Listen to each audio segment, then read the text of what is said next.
Okay, so for most people who are on the road, you're going to fall into one or two broad categories financially. Either you're already retired, or you're otherwise self-sufficient for a period of time, or you still need to earn income to support yourself.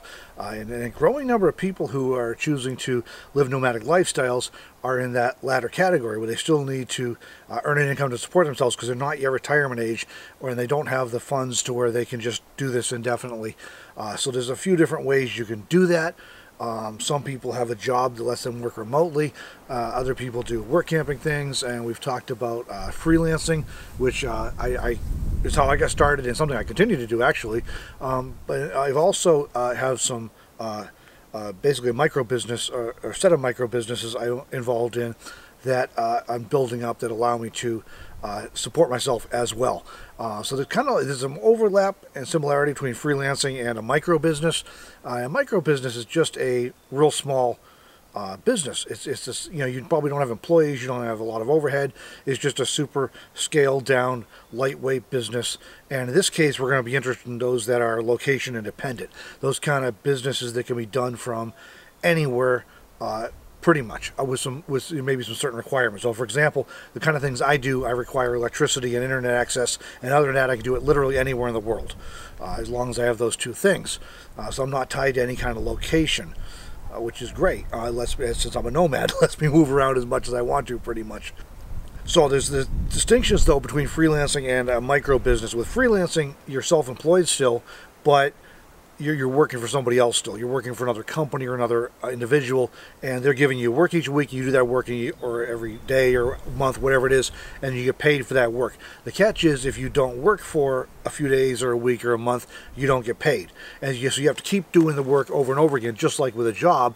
The advantage is that you're self-employed, so you kind of have more latitude over how you do things and when you do things, and of course you have to deal with paying your own taxes and some other things like that as well. So it's kind of like a cross between a job and a business. So with a business, you own the product and you're not getting paid by anybody to do the work. So you might be directly selling services, or you might be selling products. So some examples of this.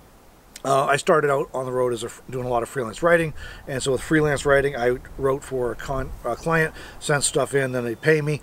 But I also have some books, and I have a couple websites, and so those things are more like a business because nobody pays me to write those articles or to write those books. But once they're done, I can earn money from them, from royalties on book sales or from advertising or other things on my websites. And the websites also serve as a platform to market books, so they also indirectly make me more royalties that way. But those things, once they're set up, if I write a book and publish it on Amazon or have it distributed through Amazon or some other places, I can earn revenue from that for months and even years after the fact, even if I'm not doing anything.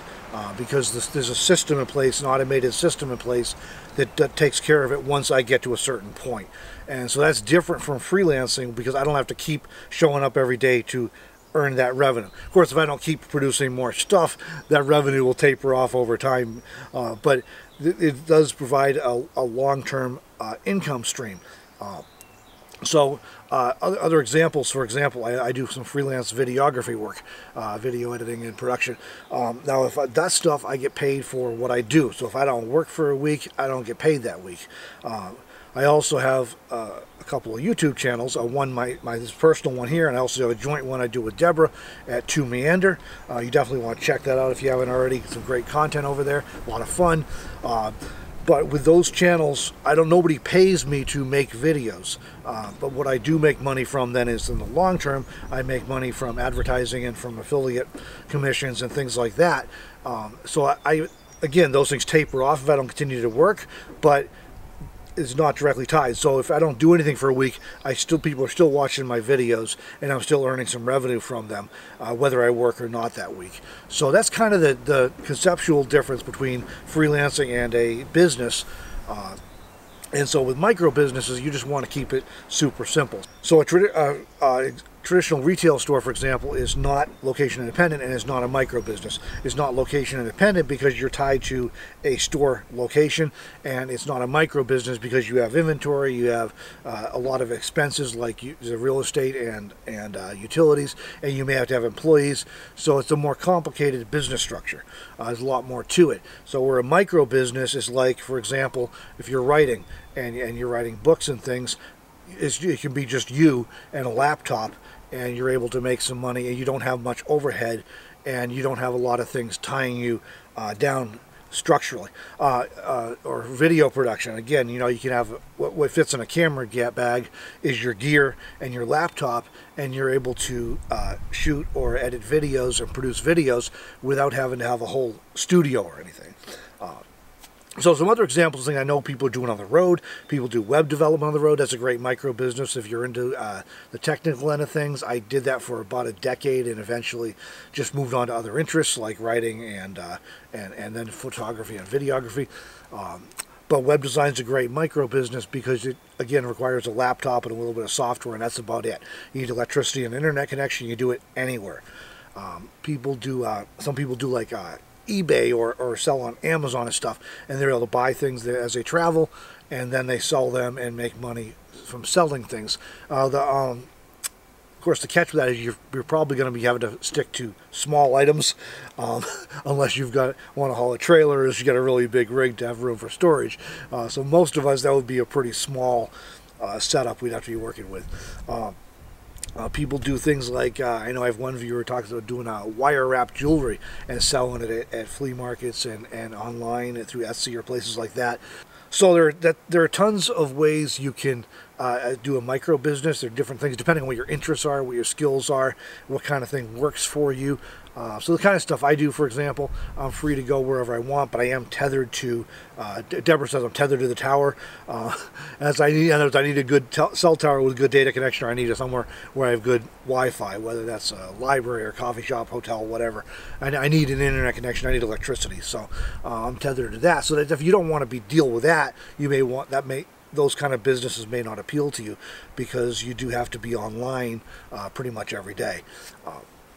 So lots of options. I actually have a book out that's available as an ebook still on micro businesses. You can start today, and I profile dozens of ideas for micro businesses and some considerations with them and benefits and that kind of thing.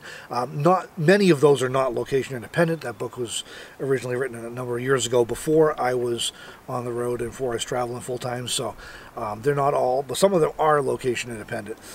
So that's a link in the description if you want to check that out. It's pretty inexpensive if you want to get some ideas and that kind of thing.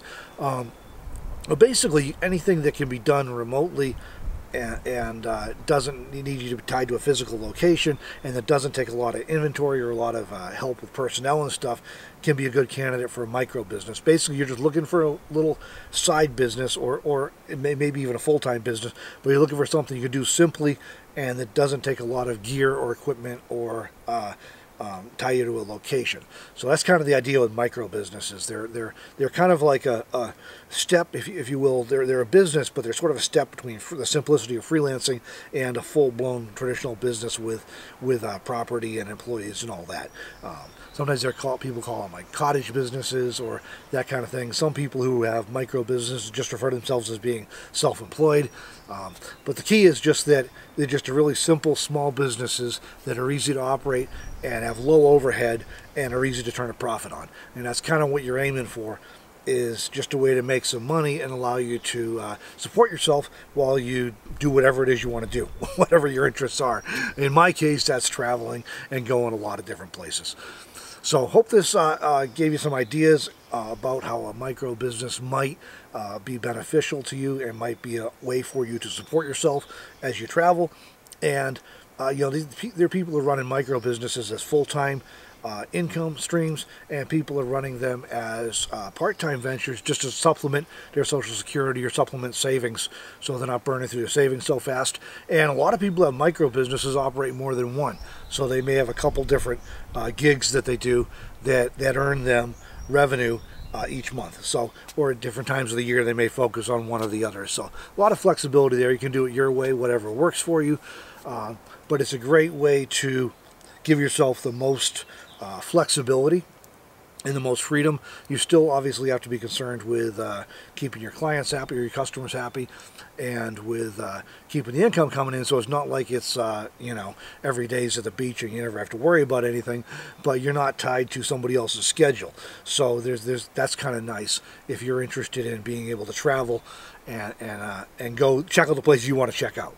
So I hope this was helpful to you. If any of you have any suggestions for micro business ideas that you're doing or you know people are doing, well, maybe leave them in the comments so everybody can kind of benefit from some crowdsourced knowledge there on some different ideas.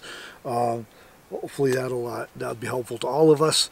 This is a great way to be able to support yourself on the road. So thanks for joining me, everybody, and I hope this series was helpful to you. They're all linked in a playlist on Income on the Road, so if you want to check out the others, you can do that as well. Meanwhile, thanks for watching, and we'll see you in the next video.